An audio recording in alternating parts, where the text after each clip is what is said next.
আমার নাম বিধান সিংহ, গ্রাম বাসতলা, থানা ঝাড়গ্রাম।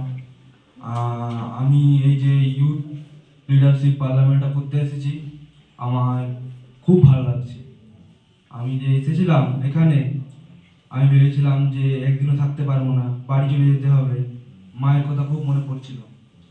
এবং আমি বন্ধুদের সঙ্গে অনেক মেলামেশা করে নতুন নতুন বন্ধু অনেক করেছি। বন্ধুদের সঙ্গে অনেক আড্ডা মেরেছি এবং তাদের সঙ্গে অনেক প্রজেক্ট ওয়ার্ক করেছি। আর কমিউনিকেশন স্কিল, আর আই আই কন্টাক্ট, আর ভয়েস ইমপ্রুভমেন্ট করেছি আমার অনেক। আর যে প্রজেক্ট ওয়ার্ক করেছি তার আগামী দিনে আমি এটাকে আরও গ্রোথ করব। এটা নিয়ে আমি অনেক আগাবো, আগামী দিনে অনেক কথা ভাববো এটা নিয়ে যে আরও বেটার কী করে করা যায়।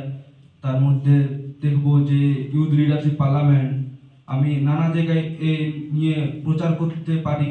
আর আমি আরও ইউথ যাতে এগিয়ে আসে এ ব্যাপার নিয়ে, তা আমি দেখব যে ইউথদের কিভাবে আমি মোটিভেট করতে পারি। আর ইউথ হচ্ছে আমার কাছে বেস্ট জেনারেশন, অ্যান্ড ইউথ ছাড়া এগোনো যাবে না। এ কাজে ইউথদের অনেক বলশীল ও শক্তিশালী হতে হবে, আর ইউথদের যোদ্ধা হতে হবে, ওয়ারিয়ার। জাস্ট এখানে